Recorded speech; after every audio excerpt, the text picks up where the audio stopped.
A história começa com a nossa protagonista chorando, pois seu pai arrastava ela. Ela dizia: "Pai, eu juro que não fui eu", e gritando ainda mais: "Pai, pai". Mas ele não ouvia, ele só arrastava ela. Ela se perguntava como isso acabou assim. Então mostra que tudo começou porque a princesa entrou em colapso. Então mostra o homem falando que isso era veneno. A bebida da princesa está envenenada. Ele segurando a princesa, ele acusava nossa protagonista. O nome dela é Jubelian.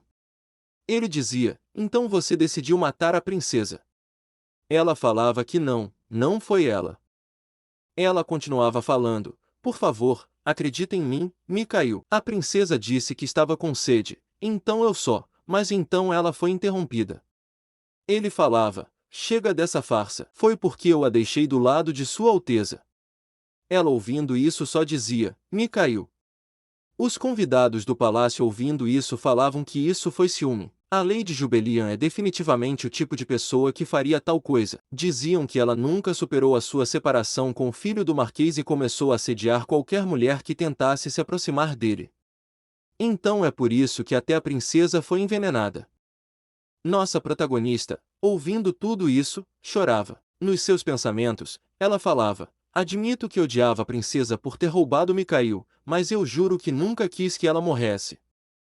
Ela olhava para o seu pai com a cara um pouco decepcionada. O rei falava: "Por que todos estão parados? Tranque imediatamente aquela garota na masmorra". Ela se virava e falava: "Pai, você confia em mim, não é verdade, pai?".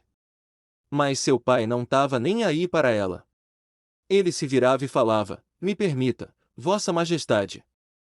O rei falava: "Não espere que confie em você. Você pode estar planejando algo traiçoeiro, pelo que sei". Ele falava: "E se eu a mandasse para a Câmara das Sombras?". Ela, ouvindo isso, ficava em choque, pois a Câmara das Sombras é um lugar onde nem a magia nem a aura da espada funcionam. Uma vez que você entra, não há como voltar a sair. É reservado apenas para os criminosos considerados culpados de alta traição. E se ele está mandando ela para a Câmara, isso significa basicamente que ele desistiu dela. Ela disse: "Como pode fazer isso comigo? Eu fui abandonada". Mas ela já estava acostumada com isso, pois tinha sido assim desde que ela era jovem. Então mostra as lembranças dela. Ela via seu pai e perguntava: "Isso é pai?". E pergunta: "O que você está fazendo aí?". Com uma cara angustiada, ela só falava que sentia sua falta. Ele, com raiva, dizia: "Não venha a mim por esse tipo de razões nunca mais". Ela, vendo isso, ficava assustada e chorava. Então mostrou outra cena. Era Natal. Ela perguntava para a empregada sobre o seu pai. A empregada só balançava a cabeça dizendo que não. Outra cena. Seu aniversário. Ela olhava para a empregada e perguntava: "E meu pai?". A empregada só balançava a cabeça dizendo que não. Ela, já adulta, só falava: "Pai". As empregadas não falavam nada. Ela dizia: "Claro que não vem, mesmo sendo meu baile de debutante". Saindo disso, ela dizia que seu pai não a amava. Já na câmara, o seu pai tirava do seu bolso um pano que enrolava alguma coisa. Seu pai mandou ela usar isso. Ela, abrindo, falava: "É uma adaga?". Se perguntava: "O que devo fazer com isso? Me matar?". Seu pai se retirando, ela dizia: "Pai, por favor, não me jogue fora assim". Então ele saiu, e ela ficou sozinha na câmara. Assustada, só ficava chorando. Mas então ouve uma voz de uma pessoa falando: "Vossa Alteza, não deve fazer isso". Ela, ouvindo isso, se perguntava se era o príncipe herdeiro. Ela falava que diziam que ele até matou seus aliados mais próximos se eles o desagradaram. Ela falava que somente os membros da família imperial podem entrar livremente na Câmara das Sombras. Com tudo isso acontecendo, ela fica mais preocupada ainda. Então mostra o príncipe mandando que saiam da frente, pois eu estou aqui para questionar a mulher que se atreve a fazer o mal à minha irmã. Os guardas, ouvindo isso, até se tremiam. Sua Majestade não aprovou nenhuma interrogação. Ele sacava sua espada e falava: "Então talvez a tortura funcione melhor, pois a verdade se revela quando eles são torturados até a beira da morte". Ela, ouvindo isso, pegava a sua adaga. O príncipe, vendo isso, falava: "Não se preocupe, eu não vou matá-la". Chegando mais perto, ele falava: então é você. Ela, vendo ele, ficava mais assustada e dizia: ao invés de ser torturada por alguém como ele, eu prefiro. Então ela pega a adaga e aponta para o seu coração. Já disse que sou a única mancha na honra do Duque Florin, uma pária abandonada por todos. Tudo o que eu queria era ser amada. O príncipe, vendo tudo isso, mandava ela parar, mas então já era tarde demais. Assim, ela tirou sua própria vida. E foi aí que a novel deixou de ser publicada. Mas então muda a cena, mostrando nossa protagonista tomando um chá. Então o Mikhail apareceu a chamando. Ela falava que ele estava 3 horas atrasado. Ele dizia: você me chamou aqui para dizer isso? Então ela suspirava e falava nos seus pensamentos que ela era uma leitora dessa novel, e eu vou me transformar na menina que morrerá depois de ser abandonada. Então ela fala para ele que vai direto ao ponto: eu quero terminar com você. Então assim, ela se torna vilã. O Mikhail, ouvindo isso, falava: o que é absurdo. Você acha que eu vou acreditar nas suas palavras? Então, é explicado que o Marquês Mikhail Albert Essen, o homem que eu amo, é o protagonista desse romance. Mas, bem, ela já esperava essa reação, isso porque eu reencarnei antes. Eu era apenas uma pessoa comum à procura de um trabalho, mas, durante o trajeto de um dos meus trabalhos de meio período, fui atingida por um carro e morri, renascendo dentro de todas as pessoas como a vilã, Jubelian. Ela se lembrou da sua vida anterior no segundo ano do seu relacionamento com Mikhail.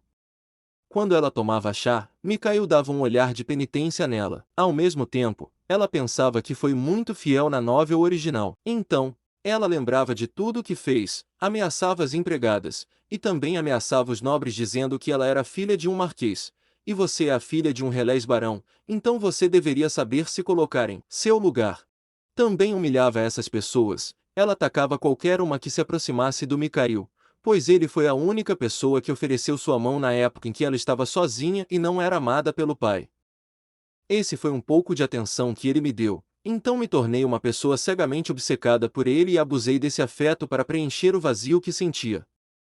Mas essa era a verdade, ela dizia, pois eu quero te deixar livre agora. Ela, nos pensamentos, falava: para evitar essa possibilidade de morrer, eu preciso me salvar, começando agora.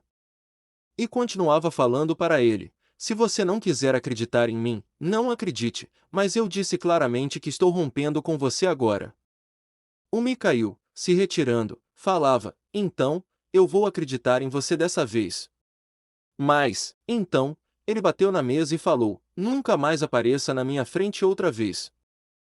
Ela, vendo tudo isso, dizia que obteve sucesso em apagar uma chance de morrer. Olhando para ele com a cara de felicidade, falava: eu sinto muito por tudo, de verdade. Por favor, seja feliz e se retire. O Mikhail, vendo isso, ficou um pouco surpreso e, nos próprios pensamentos, dizia: será óbvio, isso é um truque para conseguir minha atenção. Mas por que me sinto tão aborrecido? Já na sua casa, ela falava que sentia como se um peso de 100 quilogramas tivesse caído dos ombros dela. Agora, por hora, ia para o seu quarto descansar. Mas, então, uma pessoa desce da escada. Era seu pai. Ela ficava um pouco em choque quando via ele. Então, explicava que o Duque Regis Adris Florin era o único mestre da espada da nação e minha única família. Ela supunha que ele não envelhecesse porque transcendeu a existência, sendo também um homem que não amava sua filha. Então, ele passou por ela sem falar nenhuma palavra, mas ela perguntou se ele voltou seguro para casa. Ela dizia, nos seus pensamentos, que sabia que tipo de pessoa era o seu pai devido ao romance original. Nessa vida, ao invés de buscar seu afeto, vou buscar o seu dinheiro, pois meu objetivo é viver o máximo possível. Então, ela falou para ele: você deve estar cansado de todo o treino que tem acompanhado. Mas, mesmo assim, ele não falava nenhuma palavra. Ela, vendo isso, dizia que isso era totalmente esquisito. Mas, então, ela se aproximou e falou: por favor, se cuide e descanse. Com sua licença, eu irei me retirar. Ela subiu na escada, ouvi ele falar que não foi ao treinamento hoje. Ela ficou surpresa e se perguntou se ouviu errado, mas, mesmo assim, ele dizia que ela chegou muito cedo em casa.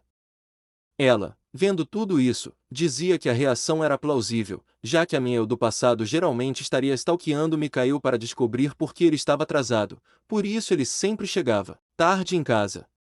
Ela, nos pensamentos, se perguntava se dizia a verdade ou não para ele. Então, ela falou para ele que tinha terminado seu relacionamento. Ouvindo isso, ele perguntava o porquê disso. Então, ela se lembrava que o seu pai gostava muito do Mikhail, já que ele era seu subordinado. Mas eu tenho que dizer a ele a verdade. Então, falava, porque o Mikhail não está mais apaixonado por mim, e eu não quero passar a minha vida com alguém que não sinta o mesmo por mim. Ele, ouvindo isso, ficava com a cara toda séria.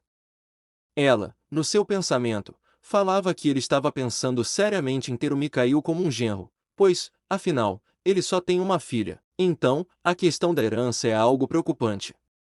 Ela então falava: Papai, eu decidi me casar com alguém que me ame, porque eu quero ser feliz. Ele, ouvindo isso, se retirava da sala. Ela, um pouco triste, dizia que ele provavelmente não se importa com as coisas que sua filha patética fala. Ou melhor dizendo, ele nunca se importou com nada relacionado à sua filha, porque abandonar sua criança daquela forma é uma prova da sua enorme falta de amor por ela.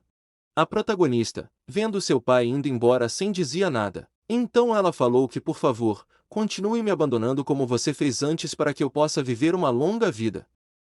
Já de noite, vemos uma empregada indo em direção ao quarto da nossa protagonista, falando que pensava que isso aconteceria como ela de novo. É tão pouco tempo com minha senhorita, embora nossa senhorita seja sempre linda.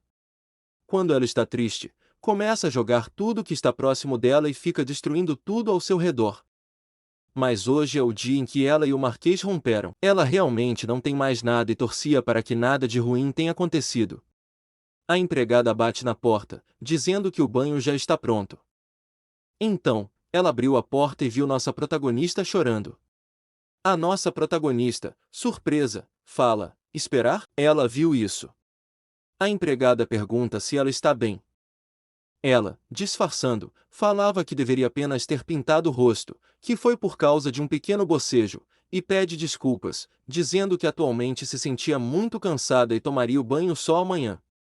Ela, olhando para a empregada, via que ela estava um pouco triste e dizia: Eu agi como se estivesse discutindo com um cachorro, e ela parecia muito preocupada. Nossa protagonista pede desculpas: Eu estou um pouco cansada. A empregada falava: Não, está tudo bem, por favor, descanse. Ela, ouvindo isso, falava: Obrigada, Marilyn. A empregada, vendo tudo isso, chorava e falava: Sinto muito. Saiu correndo do quarto, deixando nossa protagonista um pouco pensativa. Ela falava que não vai mais ser rude com as servas de agora em diante. A empregada, do lado de fora, chorava também, falando que parecia que ela estava muito chocada ao ponto de chorar devido ao coração partido. Minha pobre senhorita! Mas, então, o Duque, ouvindo isso, perguntava para a empregada: Aquela criança estava chorando? Agora, me diga tudo o que você viu lá. Mas então o vídeo vai ficar por aqui. Espero que tenha gostado e se gostou deixe o like e se inscrever para não perder os próximos vídeos.